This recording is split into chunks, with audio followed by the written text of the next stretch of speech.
When I woke up this morning, I was feeling pretty dangerous. We're on to Cincinnati. It's my team. It's my quarterback. They are who we thought they were, and we let them off the hook. Hello? You play to win the game. They want you to cook the dinner. At least they ought to let you shop for some of the groceries. And on the way up, we're going to buy the kneecap off. Playoffs? You kidding me? I'm just here so I won't get fined. How can you not be romantic about football, man? Hey, everybody. Welcome to the Benched with Bonnetta podcast live in studio, baby. We back. We're not at home sitting in our jams eating leftovers. No way, Jose. We made it into the studio. First things first, I gotta say shout outs to all of you guys that tagged us in your year-end playlists. We see you. We appreciate you. Thank you for listening to Bench with Bonnetta and all this ridiculousness all year round. It's very cozy in LA right now. It's very overcast and cold. And Gray, where you said it's soup season, I gotta be honest with you. Soup, absolute garbage meal. Absolutely garbage. It doesn't need to exist. It doesn't need to. That's very wrong. What about it's the pho? Wettest food. What about pho? Wettest? No, not in. Not in what on about pho. Ramen? Not in on ramen. Do not like ramen. And no ice cream. So what's the common theme? Liquids. Here? Yeah.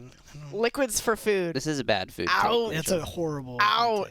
No, and while I'm at it, eggnog can get lost as well. Hit the road. Okay, depends on the back. kind of eggnog. What do you mean, boozy versus not boozy? Store-bought, gross. My dad's homemade eggnog that he makes every Christmas. Okay, why do you have to make us feel guilty like that? So good. Wow. My dad listens I guess to I this love. show too, Thank so. you. Thanks for piling it on. Never mind. We love eggnog on Bench with Bonnetta. Soup, though, not so much. Unless I'm dipping something into it, and then it just becomes a dip for my grilled cheese. You know what I mean? What about when you're sick? I'll huck it down, but I'm not going to be into it. If it's got some magical healing powers to it, sure. What about a good matzo ball soup? Chicken noodle soup. I can stomach. Everyone likes chicken noodle soup. Not me. I'm out, dog. I'm out. Okay, enough of the soup takes. Guys, there's a lot of drama happening in the NFL right now. I don't know if you've seen this. This always happens, though. End of the year, Kyle Brandt was talking about it on Tuesday. End of the year, tensions get a little high. Okay, we've been at this for a couple of months now. We've been talking, thinking, breathing, eating, sleeping football nonstop. We start to lose our minds a little bit in December, and I think that that's what's happening. So we're going to go around the league and do a little temp check and just see what's hot, what's cold. Maybe we're overreacting on some things. And we're going to start in Denver, of course, because this week we found out this just makes me mad and sad. It makes me sad. It makes me bummed out. Sierra, whatever, threw a birthday party for her loved one, Russell Wilson. Apparently, only half of the team attended Russ's birthday. Broncos country, let's ride. How dare you? This blew up. This hit the airwaves. People went wild. Russell Wilson on losing the locker room. This is what he was following that up with. I've got great relationships in that locker room. There's always noise. Whoever was trying to tear it down, you can't. This is a great team. We've got great players. I'm honored to be here. I'm honored to play with this team and these guys. There's always noise, especially when things aren't going the way you want it to all the time. What do you think about this? Do you think that this is spicier than this whole season has been a train wreck, right? An absolute disaster for what they have given to the Seahawks. They've given the Seahawks their pick, and if they're where are they standing right now? Seahawks could have the third overall pick. They could have the first overall pick by the end of this season. That's insane. That is absolutely insane. This is just a mess across the board. I want to say it's nothing because I'm just really starting to feel bad about everything piling up on Russ and the Broncos. But why would you? I'm sorry. If I was a part of a team and we absolutely just stunk and it was just bad vibes all around, I'm not going to your birthday party. I'm not. Mohan, if you and I started getting into a fight and Bench was just absolutely crashing. You didn't come to my birthday party? I'm not going to your birthday party. Wow. Yeah. Because I don't want to, if I'm around the bad vibes in the locker room at all times, why would I go out on my night off and continue said bad vibes? Or are you going to try and mend those vibes by going to the birthday party? That's also a way that you could think of it. Interesting. I feel like half the team is a pretty good turnout. Like you said, how many days off do they get a week? One? If a player has a wife and a family that they want to spend their day off with those people. Also, who can blame knowing them? Russ and Sierra was probably a pretty sweet birthday party. Probably. But also, probably a lot of money thrown behind that thing. how many players on the defense is Russell Wilson even friends with? Also, the defense probably hates Russell Wilson because they keep holding teams They're under keeping them 20 in the points game. and they can't score. No, but for real, like, I don't know. I feel like half the team, I feel like we're overrating this a lot. If you think about fictional draft prospect Bo Callahan from the movie Draft Day, nobody went to his birthday party. And what happened? What happened to him? And he was not Vontae Mack no matter what, number one pick. I just feel like they could. This just tells me that they're not really trying. And maybe Russell Wilson is making them feel like they can't try. You know, we've heard these rumors about how some of his teammates before don't even have his cell phone number. They have to contact his assistant to get in touch with him. Maybe this is the kind of situation that's they're just not giving an effort because they just don't feel like it. Because I feel like you're right, this is the kind of situation that if you showed up to my birthday party and we had a hi, how are you in the corner and exchanged a little laugh, I don't know, maybe I put a little piece of cake on your face like it's our wedding day and you do the same to me and we have this moment and then all of a sudden I'm throwing you touchdowns this weekend. You know what I mean? That could have happened. I don't feel bad for Russ. You don't? I think he'll be okay even if no one shows. And also, why is this story even being leaked? Is it a sob story? Are we supposed to feel bad for him? Who do you think leaked it? The person that did not attend the party, or somebody that did attend the party and saw everyone wasn't there? And was like, this is lame. I'm out of here. Yeah. Okay, so I'm going to say the temperature's pretty bad and pretty hot in Denver, but it's been that way this entire season. Now nothing surprises me. He's doing high knees on a plane. Nobody wants to come to his birthday party. It all kind of checks out at this point. Okay, we are moving on down to Arizona. This was a little bit spicy. Okay, so Patrick Peterson went on his podcast and had this to say about Kyler. Vocally, Kyler Murray is talking about, and I don't like how he's doing that. I think he should keep some things privately, but it tells me he doesn't care about his head coach. And he's putting everything on the head coach, basically saying Kyler Murray don't care about nobody but Kyler Murray. That's just a matter of the fact. Well, I got to. So, even his co-host was just oh, you just stepped in it.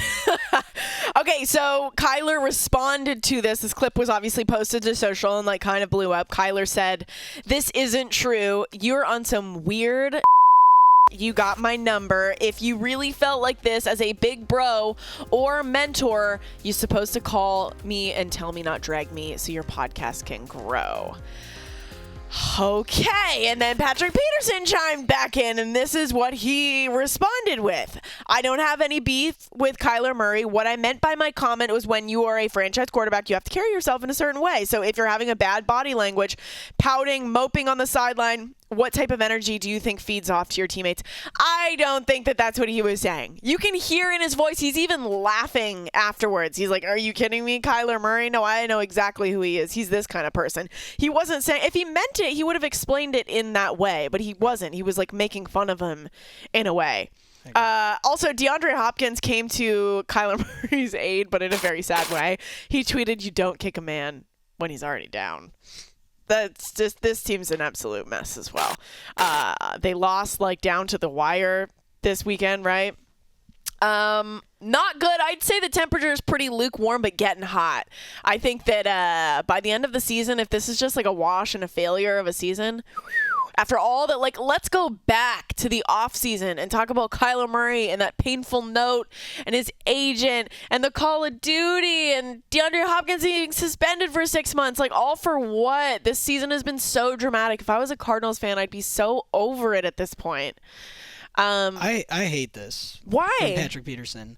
I think it's low-hanging fruit. You're not even his teammate. You're you have to go out of your way to, have horrible Is this his podcast, or was he a guest on a podcast? This is his podcast. I just feel like it's really dicey anytime current players have a podcast. Don't get me wrong. I love it because we get unprecedented access. We're going to show you a clip from the New Heights podcast with the Kelsey brothers in a little bit. You get unprecedented access that you're not going to get otherwise, but it is a little bit of a slippery slope because you don't want to. we don't want the fluff. We don't want the post-game up at the podium saying, yeah, it was a hard fight. That's boring. That's not entertaining. We like this. This is spicy. Kyler's right. You did it for the numbers. It worked. It's true, and we're all talking about exactly. it right now. And week 8, when Arizona played the Vikings, Patrick Peterson had made fun of Kyler in his touchdown celebration in the end zone. So this was manifesting earlier, and now when he was asked about Kyler, he's saying Kyler only cares about Kyler. So and then he's walking it back. So he obviously didn't like him before for some reason. He did walk it back. Yeah, it's dumb. He walked the first issue back, or this one? This one. Yeah, he did walk it back, obviously, but I just feel like he's lying. I don't think that he's being truthful in his walk back. He's just clearly covering his tracks because he probably didn't think that Kyler would see it and also quote tweet it for the world to see, and it probably got so many likes and retweets. We all know that there's beef now, but I would just say I love it. Again, I love it when current active players have a podcast. I think it is so fun. But you just got to be ready to handle the smoke if said smoke comes, because if you're going to have an entertaining podcast, I don't know how you avoid that. Yeah, I mean, you got to be honest if you're going to have a podcast. Otherwise, you're just doing a press conference for your own sake. I'll go to your team's YouTube page. Yeah, exactly. And I'll watch it back and probably fall asleep. Okay, and then finally, before we move on from the drama around the league, guys, I was looking up updates for OBJ today. How did this news story just fall off the face of the planet? I don't know what, we heard that he was in and out of consciousness. He was kicked off a plane. This is the hottest player on the market right now. He was kicked off a plane for we don't know what. Do we believe that it was just a seatbelt discrepancy? Because that seems wild. If OBJ was just no, I'm not wearing a seatbelt, I get it. It sucks. And it sucks to be told what to do, I guess. But this is a part of riding an airplane. Never flew an airplane before. I don't know. It seems like he was asleep as the plane was about to take off and wouldn't fasten his seatbelt. But what are you asleep from? What have you been doing all day that made you? I mean, I think that's the question at hand, and I wonder if there's going to be some inquiries into that as we get closer. If he goes to the Cowboys or the Giants, I don't know if they're going to be we don't care, we're going to sign you no matter what, or if they're going to do a little bit of a deeper dive and say we want a drug test, we want this, that, and the other, we want so I just find it absolutely wild. I think he's in New York now, or he's in Dallas. Either way, he took a private jet, and he did some Instagram stories of him on the private jet making a joke of oh, I have my seatbelt on. It's dude, you're an adult. Yeah, people wear seatbelts. It's actually the safe thing to do.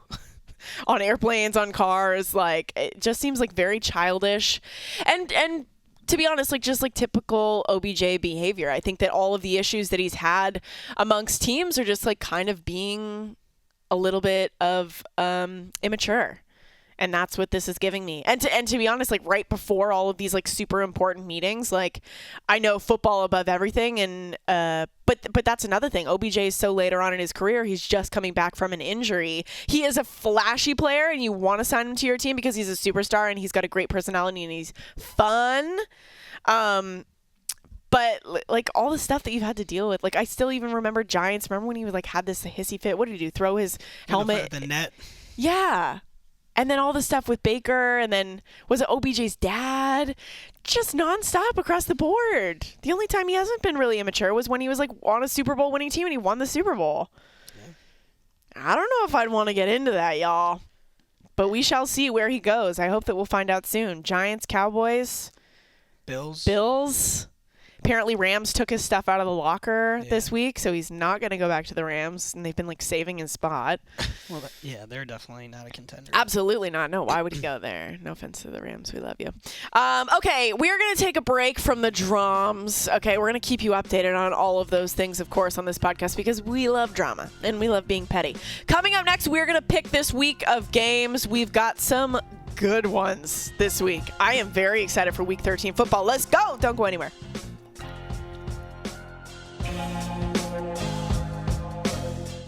Look at your neighbor and say, secure the bag. Okay, The race is tight, folks. I am 30-27-1. Mohan and Justin tied 36-21-1. Congrats, guys. You're doing really well.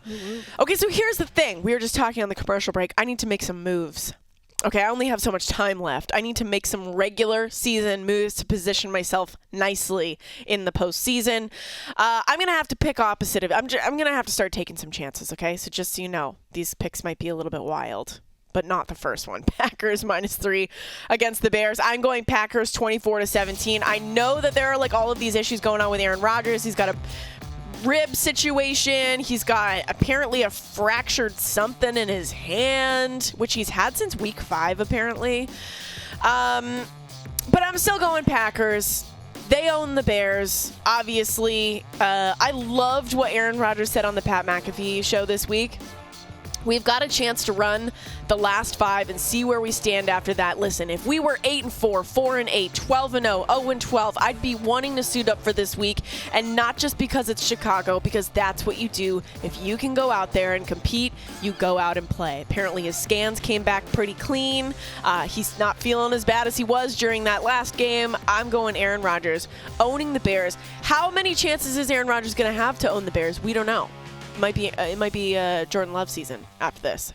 What do you think? I'm going the Packers as well. I think Rodgers saw Jordan Love ball out a little bit at the end of the Eagles game on Sunday night, and I like Alan Lazard said, well, Rodgers owns the Bears, and he said, I think he's still got to renew his ownership. You got to do that twice a year, which is dope. So I'm going Packers. Graver. I'm also going Packers. Make it a clean sweep. The Bears' defense is just so bad, and I don't know what Justin Fields, he practiced on Thursday, but the shoulder thing, I wonder how much they're going to run him, and a huge part of their offensive success has been Fields running. Yeah, skedaddling. So, no thank you. I've also thought it was interesting, Aaron Rodgers this week, he was just like, if it comes time to part ways or to like go off into the sunset, I will do it with like no animosity and I'll welcome it. Okay. Do we believe this? I think he's way too competitive. No, I think he's like I am literally imagined him. I was just like, oh, he was meditating that morning. Like he's trying very much to be like a whole person and to be like, but I think he's still way too competitive. Back-to-back MVPs, and you're just gonna like bow down to some. And I feel like if he wanted to sit, he would have the Packers sit him like at this point against the Bears. Yeah, exactly, against the Bears at this moment when Jordan Love just did what he did. Okay, up next, Jets-Vikings. Vikings favored by 3. I'm going to have to take, I know you guys, I know where you're going. I'm going to take the Vikings. Ooh. I really want to take the Jets, and I'll tell you why. I want to take the Jets because Kirk Cousins is like, I'm going to get a grill. I'm going to I'm wearing the chains. This is a kind of team that likes to kind of flaunt taking down the big boys. You saw Sauce Gardner with the cheese hat a while back after they beat the Packers. I feel like New York's gritty. They want to take down those big guys. So I can see the Jets winning, but for picks purposes, for me gaining an edge on you guys, I'm going to have to take the Vikings, who are favored. I'm in a good spot. They're favored by 3. I'm going to go with the Jets. I think Sauce Gardner can contain Justin Jefferson. Mike White's playing well. Yeah. The Vikings defense is not that good, and they're missing their left tackle, Christian Darrisaw. Bring it. Jets D-line is going to crush Kirk Cousins, and I'm picking the Jets. I would love nothing more for the Jets to win. I love that Mike White, after he, I guess his wife came up to him at the end of the game last week and said, "Who are you?" after he balled out. She didn't even recognize him. I love that. That's offensive. She should believe in him. I guess, but it could be like, I'll take that. Yeah. Are you? Right. We don't know the tone of it. I would have been insulted. She could have said it like that. You didn't expect me to ball out? You're supposed to be my biggest supporter. I doubt Mike White expected himself to ball out like that. Everyone was shocked. Jets fans were shocked. Okay, we got the Dolphins-49ers. I am so psyched for this game. 49ers favored by 3.5. I want to go 49ers like literally all the way the rest of the season. I don't even know what their schedule is, and I'm going to say that they win out. I know Christian McCaffrey's a little bit banged up. He was at practice. I think today he was practicing. They're just so fun. They are hella fun. Their defense is really good. I believe who did they play last weekend that they held them to 0? The Saints. The Saints. I mean, it's the Saints. let's not get overly dramatic about that. But 13-0. They beat the Cardinals the week before, 30-10. Chargers, no problem. They haven't allowed a second half point in like 4 straight weeks or something crazy like that. Yeah. But they haven't played an offense like the Dolphins either. Well, they've got a couple of they got the Dolphins, the Bucks, the Seahawks, Commanders, which are spicy right now, Raiders, and then Cardinals again. They have an interesting last half of the season. So I'm excited to see what happens. But I do think that they take care of business with the Finns. I'm going with Mike McDaniel and company. Sure. But I think they'll cover the 3.5, but I think the Niners will win. McDaniel will keep it close. He was there for 14 years, so I feel like he knows a little something. You're right. I forgot about that. And I'm actually so curious to see who wins the coaching battle in this game, because these two guys know each other better than any two head coaches in the NFL probably. Mike McDaniel was the guy that Kyle Shanahan would not let go out on any interviews for any position until it was for head coach this past year, which he couldn't block. So this was like his most valuable guy. Who's going to be more like ingenuitive? Is that a word? Who's going to be beautiful minding this baby? Exactly. I love McDaniel. Can we just talk about McDaniel for a second? Yes. They try to ask him, the media tries to ask him like serious questions, like, what do you think of Nick Bosa? And he's like, oh, he's always like swim moving around, and he would swim move to like get hand sanitizer, and then he doesn't like give anything away, and he's just like a big jokester. He is a big jokester. I've been saying it all year. He's my favorite. Him and Dan Campbell are my favorite coaches in the NFL. Okay, and then finally we got a really good one. Bengals-Chiefs. Chiefs are only favored by 2.5 in this one. And it's at Bengals at home. I am going to go Bengals. I'm going to go Bengals. And I'm probably going to regret this. I know that. Travis Kelce's just looked dumb lately. Absolutely dumb good. But the Bengals, Graver, took down the Titans without Jamar Chase, without Joe Mixon. Jamar Chase says, I don't think I can be stopped this weekend. He's coming back after being down for a while. I think we're still waiting to hear about Joe Mixon, right? I don't think we've gotten any injury updates about him yet. I'm going Bengals, baby. Screw it. We got to make some moves. Bengals come up big time in the at the end of the season, and I think that's kind of like what they're doing right now. I think they're surprising a lot of people. They've beat the Chiefs in their last 2 matchups at the end of the regular season last year, and then obviously in the playoffs and I think Jamar Chase balled out in both of those games. Oh, yeah. Yeah. And he's back. He's back this week. They've been without him for a while, and he's got a little Twitter bet going with Justin Reed, the safety for the Chiefs. He called him tuna in a can. I don't know what that means, but it sounds offensive. Okay, so hold on. Justin Reed said that he was anybody and everybody's getting locked up this weekend. And then Jamar said, let's put some money on it big time. Then Justin said, y'all welcome for the extra motivation. I'm going to see you Sunday, champ. And then Jamar says, tuna space INA space can with a little kitty cat. What do we think that means? Like tuna in a can. Like you eat like easy. Like does anybody back there maybe have an inkling as to what this means? Maybe like Bengal is a cat and a tiger is a cat. And the cat emoji is eating tuna out of a can. Oh, like they don't even have to catch the fish. They just have to. It's like right there in a can. The tuna's ready to go for the cat, and the cat is a Bengal with a tiger situation. Jamar Chase is a poetic genius. No, we're not. He is. I feel like I cracked that code there. I bet you Justin Reed is still sitting there looking at his phone, being like, "What?" And his emoji, or his response was just. I don't know what the GIF is, but it just says noted. It's the guy who's like leaning back in his chair, like nodding, like noted. I know what you're saying. And in the meantime, he's probably like, does anybody know what this means? He called me tuna in. I don't know what this means. What does he have planned for us? Oh man, I hope Jamar Chase balls out because of that. I hope Jamar Chase That's scores great. a touchdown and pulls like a tuna can out of his sock, Torello in style or something. Gross. That's nasty, but I would be so into that. Poetic. I love it. Okay, coming up after the break, we got Mohan's Minute and the best and the worst thing that I saw. Best thing might be tuna in a can. Yeah. I'm not going to lie. Don't go anywhere.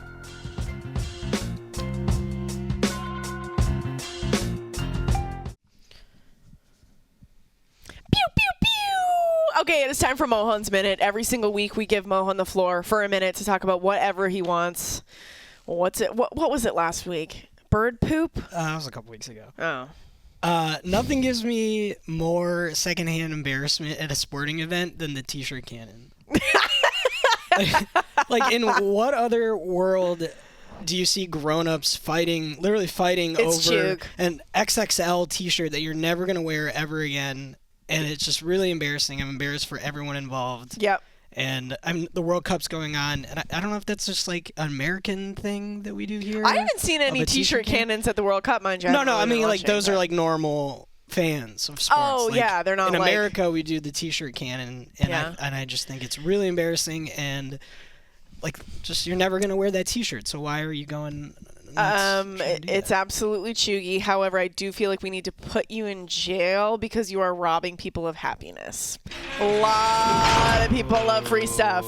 A lot of people love free stuff. Yeah, but we don't like those people. Oh, we can judge them. Oh, yes, we can. Yeah. Oh, yes, we can. Like those people. But I still feel like for the people, we're a part of the people. Also, those T-shirts are covered in sponsor logos of some kind. It's lame. I'm not saying it's not. I remember when I worked for Toronto FC, I was the person doing the T-shirt cannon, except for I was giving out ice cream sandwiches, and I had to waddle around the arena and do a bingo raffle thing and be like, B14, and somebody in the crowd would go, oh, B14, and I'd have to take an ice cream sandwich and huck it up there. I would try.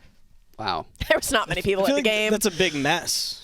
No, they were freezing cold. Imagine getting hit in the head by a frozen ice cream Not my sandwich. problem. You're suing the team, not me. Hey. Justin seems like a T-shirt cannon. I think I would actually go like this. Even if the T-shirt was flying in the air and all it took was that, I think I'd go, oh, I don't want it. I would catch it and give it to a kid. I'm too competitive. I would try to get that dang T-shirt. That's what I'm saying. Justin would be the one throwing elbows. Justin's the kind of guy that dances for the dance cam, don't you?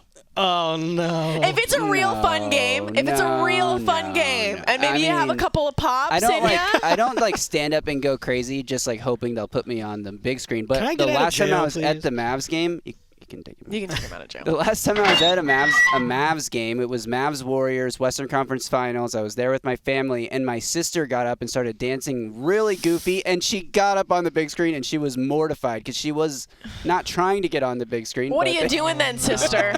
What are you doing it for then? I have a question. How do they know if, the kiss cam, how do they know if it's not your cousin or sister? Okay, so I've actually had this problem before. I was at a hockey game with my boss, and we were sitting next to each other, and the camera just comes out of nowhere, hello, kiss cam time, and we went like this. We went, no way, man. And we worked for the company, the company that owns Toronto FC owns the Toronto Maple Leafs. So we were, just going to a game. So a lot of people that were there we worked with, and there's nothing you can do. They just stick the camera in your face, but we had to just fully go like this, and they were probably like, oh, those two are cheating on their spouses. Right. It was my boss. That's so awkward. I don't know how. It's so awkward. And why? They should ask for permission for those things. Because even if I was sitting with my significant other, I don't want to smooch someone. Yeah. Or at least give me 10 seconds to come up with a bit. Yeah. Right. Don't just be putting me on blast like that. Did you guys see the guy at the Lakers game that won $75,000? Yeah. I think it was $75,000 for hitting a half-court shot. Yeah, that was cool. That's the only thing. That's the only excuse for getting up and doing stuff like that. If there is money, real money on the line. Dance cam, unless you're under 10, jail time. A federal offense. Which Mohan does it. It's been Never confirmed. in a million years would I do that. I'm with you. The T-shirt cannon, absolutely awful. Are you opposed to a hot dog cannon? Because that is something that exists in America. I don't eat hot dogs, but yeah. Okay, if they had a chicken sandwich in there, would you snag? No. Is it as cringe as the T-shirt? I don't know where that's been. I don't know. Huh. Well, you could say the same thing about buying it from the fact that it's been put into a cannon. Yeah. Then you start to other judge people it. are just throwing it up far. I don't know. America is crazy. Yeah, it's not. Okay, let's get to the best thing and the worst thing that I saw. Best thing that I saw / heard this week. We talk about this podcast a lot because it's one of the best current player podcasts. Jason Kelce, Travis Kelce, they had Pat Mahomes on this week, and listen to the little nugget they got from Pat Mahomes. The first day that I met Coach Reed was at the facility. We had like the meetings, like the top 30 visits, and so that was the first time I really met him. They at that time there was like no time limit, so I was in there for like 5 hours. He's just going through plays, and I'm just gonna give you all the inside scoop. Matt Nagy, who was our quarterback coach now, was the offensive coordinator then. He really liked me, so he gave me the plays they were going to go over the night before. So Coach Reed's finding out here live on New Heights podcast. Oh, my God. And so, Matt! Nagy! He gave you answers to the test. Let's go! And so, so of course I crushed the meeting. I stayed up all night studying those plays. And so, Man, this kid is locked in. We got ourselves a winner here. As the process went on, I got a feeling that I was kind of going up in the draft, and I had a couple of teams that I think have been out there now that said they were going to draft me, and that's true. Like, it's not like these coaches are making that up. I talked to them during the draft process, and they were like, "Hey, if you're there, we're gonna take you." And so I kind of gave a little inside info to the Chiefs and was like, hey, if y'all let me go anywhere below, at the time I didn't know about the Saints, but I was like, if y'all let me go 12 or below, I'm going to get drafted by someone else. You drafted yourself? And so I gave the Chiefs a little bit of info on that, and because I wanted to be here. Business savvy. What I love about this, if I was a Chiefs fan, I would already love Patrick Mahomes, but he wanted to be in Kansas City that badly that he's going to orchestrate this whole thing. Shouts to Matt Nagy, who made this might be the greatest thing he's done in his NFL career. Yeah, he cheated for the right guy for sure. Absolutely. But don't you think that that's cool? And I was just trying to look up, like, was Patrick Mahomes like a Chiefs fan as a kid? Like, do you think that this was just basically Andy Reid? Like, he really just wanted to play for He must Coach have Reid? loved all of his meetings and or visits with the Chiefs coaching staff, because I can't imagine another reason that he would want to. I think he's from Texas. He went to Texas Tech, so. But, like, you know, you're a pretty popular guy in the draft. He talked about the Saints also being interested in drafting him. Like, you're going to go and, like, you know, hopefully live in this city for a really long time, and no knock against Kansas City, but, like, there are a lot of really exciting NFL cities that you can go and live and, you know, grow your family and your space. And he chose Kansas City, and he chose the Chiefs, and I think that that's pretty cool. Adds some a little bit more flavor to his already incredible story. Also, another thing that I love to see is just I think that we should do like a weekly update on this, because we talk about these two all the time. Tua and Mike McDaniel. They had a little NFL Films, NFL Wired situation that we heard this week. Let's play the clip. It's beautiful. I woke up like at 3, and I couldn't go back to sleep, so I was thinking about when you randomly hit me up that you're YouTubing me. Yeah. And so then I YouTubed you and saw this Trent Dilfer thing showing all this high school from you. Great. And bro, your technique was trash. You know what I mean? Thank God for Bev. What are you talking about? No rhythm, no timing? Is that what you're talking about? It was cool though, because you could see little elements of like your swag. But you were stressed out. Woo! You were all, you know. Those are fabulous notes, though. Nice subterfuge. Clock.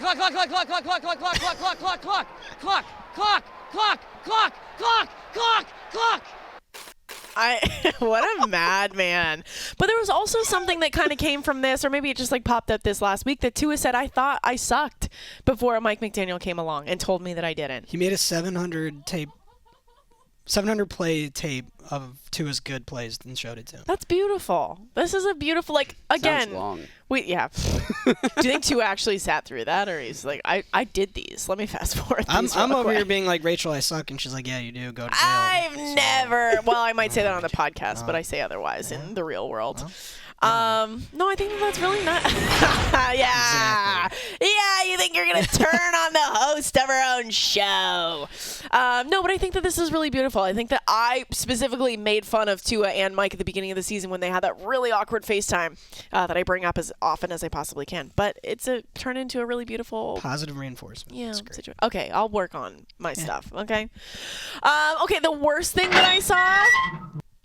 had to be, obviously we've all seen the Kirk Cousins stuff wearing the chains. So tired, I'm so over it. Now he's talking about getting a grill. And the worst part about this, he's like, so many people have reached out to me about getting a grill, including people from Canada.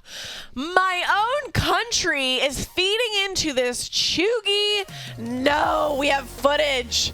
Okay, for those of you who are listening, we're seeing Kirk Cousins once again do his little shimmy on the airplane wearing all of these chains as a cool guy. What are those Oakleys that he's wearing? Guys, come on.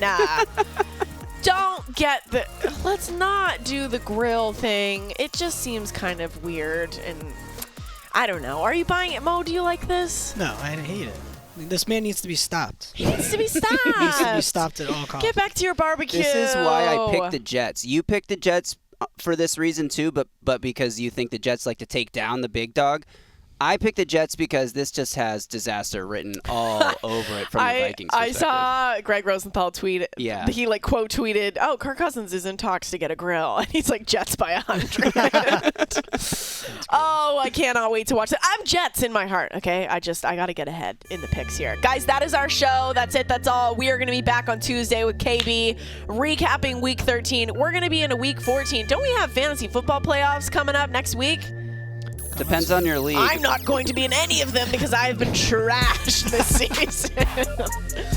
Oh, it's been awful. It has been absolutely awful. But I blame being in London and Germany and an overall busy person. I don't have time to sit on waiver wires. Are you kidding me? Oh, yeah. Well, good luck to those of you who are still in the running and still are going to get the thing done. Like I said, we'll be back next week. Make sure you leave us a 5-star review on Apple Podcasts. It pushes us up the charts. And we saw you in your year-end playlists and how much you are listening. We need more people. NFL Plus is here, which means no matter where you are, this is how you football. Go to plus.nfl.com and sign up now. Subscribe to the show. Follow us on Instagram and Twitter and all those things. And we will see you beautiful people in Week 13. Adios.